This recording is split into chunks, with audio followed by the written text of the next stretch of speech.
बच्चों थोड़ी सी बाधा आ गई थी, तो आप जो है इस प्रकार से बेटा, पहला काम है अनुशासन का। अगर हमारे जीवन में अनुशासन है तो पूरा जीवन हमारा अनुशासित है। अनुशासन हमारे समय को, समय सीमा को बताता है, हमारी दिनचर्या के बारे में बताता है, हम कहाँ जा रहे हैं उसकी ओर अंकुश लगाता है। इसलिए हमारे जीवन में अनुशासन का बहुत बड़ा महत्व है। दूसरा, गुरु का सम्मान। कहते हैं ना, आचार्य देवो भव, है ना? आचार्य देवो भव। तो आचार्य को देवता के समान समझा जाना चाहिए।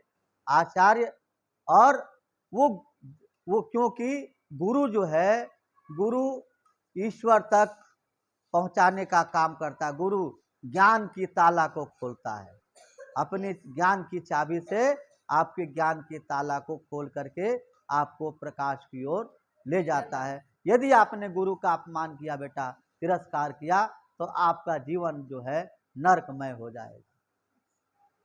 अब तो ये सारी बातें ध्यान रखेंगे। और दूसरी बात, पढ़ाई में, पढ़ाई की जहाँ बात है उसमें आप क्या करिए, एक तरीका मैंने आपको शायद बताया होगा, नहीं बताया होगा तो बता देता हूँ। आप पाठ को पढ़िए, बड़े ध्यान से पाठ को पढ़िए, और उसके बाद प्रश्नों को पढ़िए। पाठ के पीछे दिए गए प्रश्नों को पढ़िए, और एक एक प्रश्न को आप पढ़ करके और फिर पाठ को पढ़िए। जहाँ उस प्रश्न की भाषा मिलेगी, जहाँ उस प्रश्न के शब्द मिलेंगे उस पाठ में, समझो कि आपको उस प्रश्न का उत्तर वहीं से मिल गया, है ना?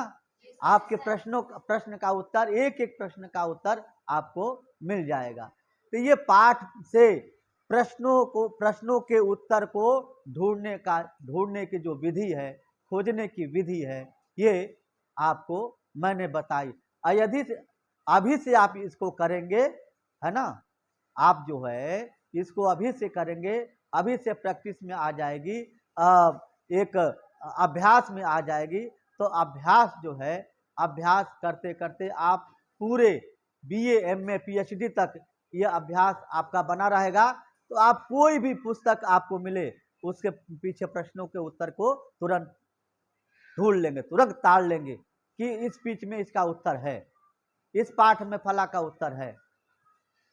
यदि भारत की खोज से मैं कुछ पढ़ता हूं तो आप बता दें कि यह भारत की खोज का अंश है। ऐसे आपके मन में होना चाहिए। ये कब होगा? जब आप पहले पाठ के पीछे प्रश्नों को पढ़ेंगे, प्रश्नों को पढ़ने के बाद फिर पाठ को आप पढ़ेंगे, और उस प्रश्न को ध्यान रखते हुए जब आप समझेंगे कि भाई इस प्रश्न की शब्दावली जो है इस पाठ से मिल रही है, तो समझो कि हाँ, यही प्रश्न इस प्रश्न का उत्तर है। इसी प्रकार हर विषय में आप कर सकते हैं। आप एक बार करके तो देखिए, प्रयास करिए।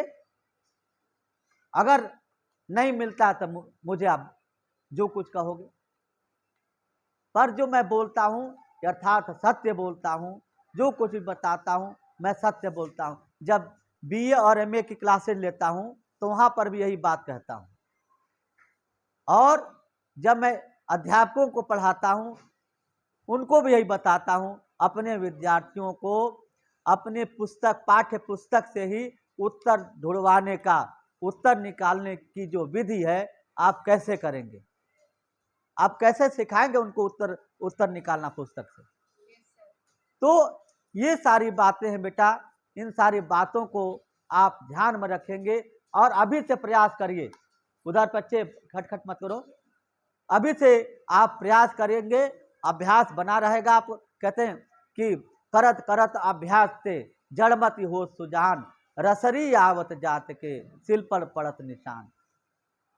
अभ्यास करते करते आपकी आदत ऐसी हो जाएगी ताकि आप बिना उसके रह नहीं पाएंगे। आप थोड़ा सा छुट्टियों में करके देखिए।